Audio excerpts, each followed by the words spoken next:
Emmanuel Macron, président de la République de la France, a fait un discours très chaud. Un discours qui a laissé perplexe beaucoup de personnes en tout cas. Les gens se posent beaucoup de questions. Qu'est-ce qui va pas? Qu'est-ce qui se passe? Est-ce que c'est justifié? Suivons.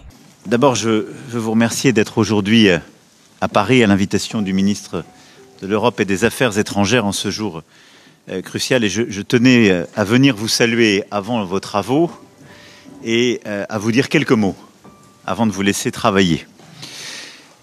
En effet, vous vous retrouvez, et ce n'est pas tout à fait le hasard des calendriers, dans un jour crucial pour les peuples israéliens et palestiniens, comme pour le Moyen-Orient et tous ceux qui soutiennent la paix et la sécurité pour tous dans la région.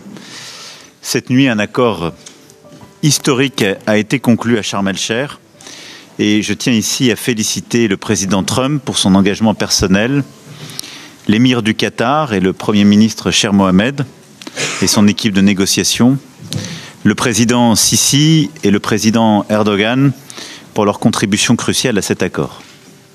Et je veux remercier tous les ministres et leurs chefs d'État et de gouvernement présents autour de la table parce que vous avez ô combien participé à ces efforts durant les semaines passées. Je suis très reconnaissant à ceux qui ont peu dormi justement, concluant un accord à 2 h du matin pour pouvoir être avec nous aujourd'hui. Cet accord, après 2 années de calvaire insupportable, endurées par les otages du Hamas, 2 années de souffrance indicible endurées par les Palestiniens à Gaza, doit permettre un cessez-le-feu permanent, la libération de tous les otages et un accès humanitaire immédiat à la bande de Gaza.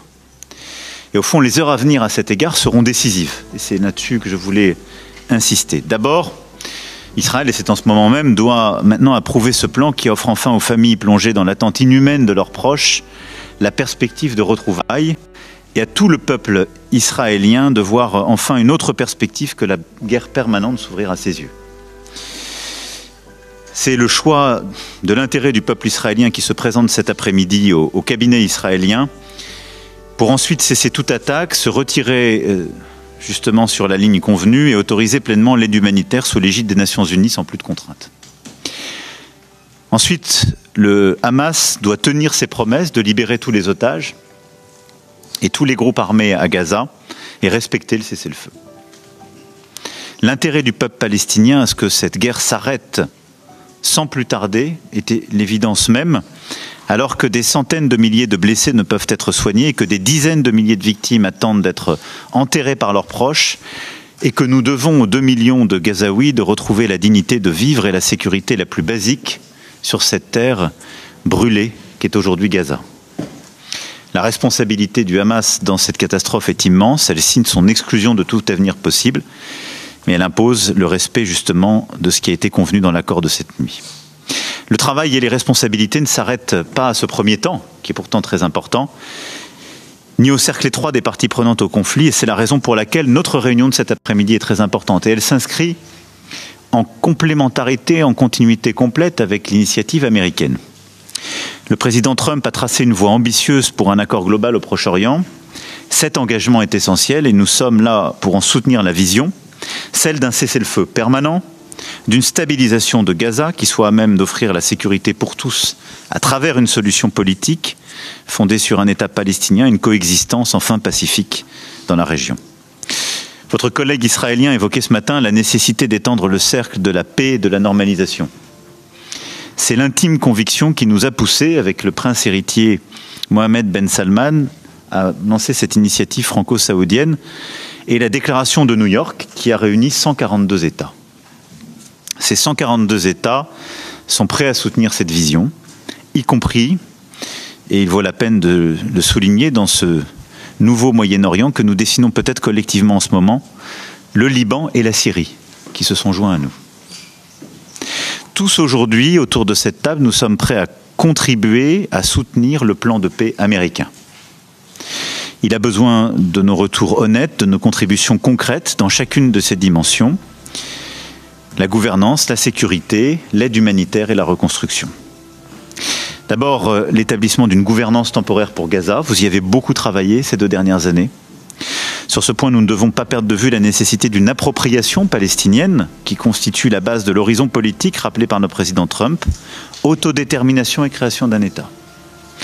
L'unité de Gaza et de la Cisjordanie par l'autorité palestinienne ne doit pas rester un horizon vague, mais une transition avec échéance claire vers cet objectif doit être définie pour assurer le succès des phases à venir. Mais pour ce faire, la gouvernance immédiate de Gaza, excluant complètement le Hamas, mais intégrant aussi complètement l'autorité palestinienne avec tout le travail de proposition de candidats, y compris de vetting que vous avez mis en place ces dernières années, l'a préparé, il faut aller à son terme.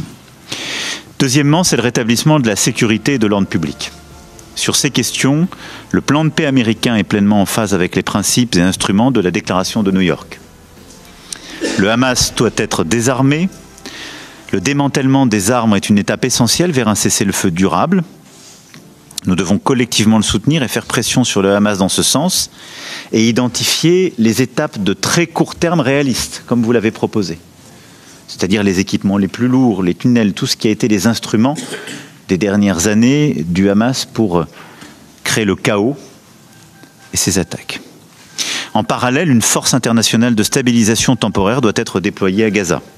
Cette force formera, équipera les forces de sécurité palestiniennes à Gaza, en coopération, et je les en remercie, avec la Jordanie et l'Égypte, qui ont une expérience étendue en la matière.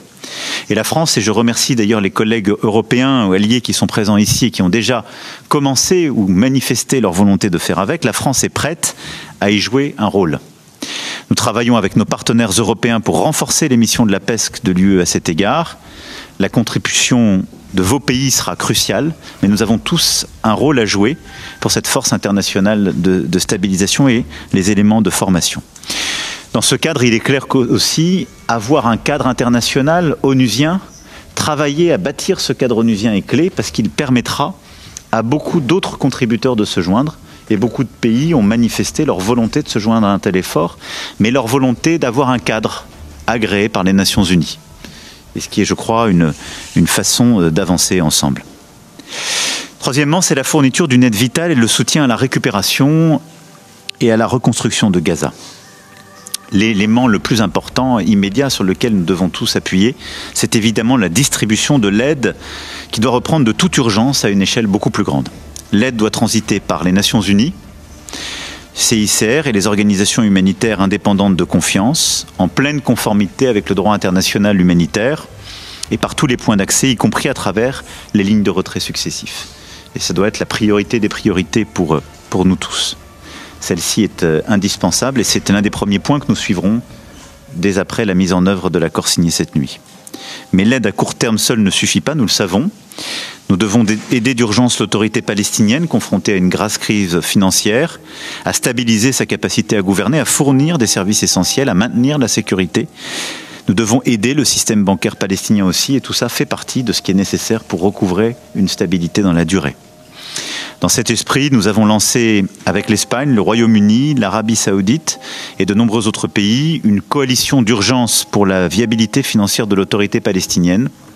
Et l'Union européenne a réuni un groupe de donateurs et je l'en remercie à cet égard. La libération immédiate des revenus de l'autorité palestinienne est elle aussi un prérequis pour assurer une soutenabilité du plan américain. Et c'est un point sur lequel il faut convaincre tout le monde dans les prochaines heures et les prochains jours. Enfin, je veux dire un mot aussi pour ne pas oublier ici la Cisjordanie. L'accélération de la construction des colonies en Cisjordanie constitue une menace existentielle pour l'État de Palestine. Elle est non seulement inacceptable et contraire au droit international, elle alimente les tensions, la violence, l'instabilité. Et de fait, elle vient d'abord contredire le plan américain et notre ambition collective d'une région. Elle vient contredire les objectifs précédents de l'administration américaine, puisqu'elle met en danger les accords d'Abraham précédemment signés, et elle n'a rien à voir avec le Hamas et le 7 octobre 2023. Et donc il est important de ne pas ajouter une zone de conflit à celle que nous sommes en train de régler et de rester très vigilants sur la situation en Cisjordanie. Voilà, messieurs les premiers ministres, mesdames, messieurs les ministres, excellences, chers amis, je ne veux pas être ici plus long. Il y a quelques semaines à peine, nous étions plusieurs autour de la table à pousser pour une solution à 2 États et soutenir ce plan de paix et de sécurité pour tous, qui, je crois, a créé une dynamique collective. Il y a eu ensuite le plan de paix proposé par le président américain, qui était une étape décisive, et l'accord finalisé sur cette base hier, avec votre contribution essentielle, est une étape historique. Maintenant, je veux que vous sachiez que nous resterons mobilisés à vos côtés pour faire de cette étape une réalité et pour nous attacher à ce que chacune des étapes que je viens trop rapidement ici de balayer devienne une réalité à son tour, car nous savons combien la guerre est têtue, et il est difficile de l'arrêter, mais nous savons aussi combien les paix sont fragiles. Et donc c'est cet engagement méthodique, cette exigence que nous devrons avoir qui sera clé dans la durée. Vous savez qu'en tout cas que la France se tiendra à vos côtés. Je pense que vous avoir tous dans ce format aujourd'hui à Paris est ô combien important. Et je vous remercie de cette mobilisation, de votre présence aux côtés de votre homologue français.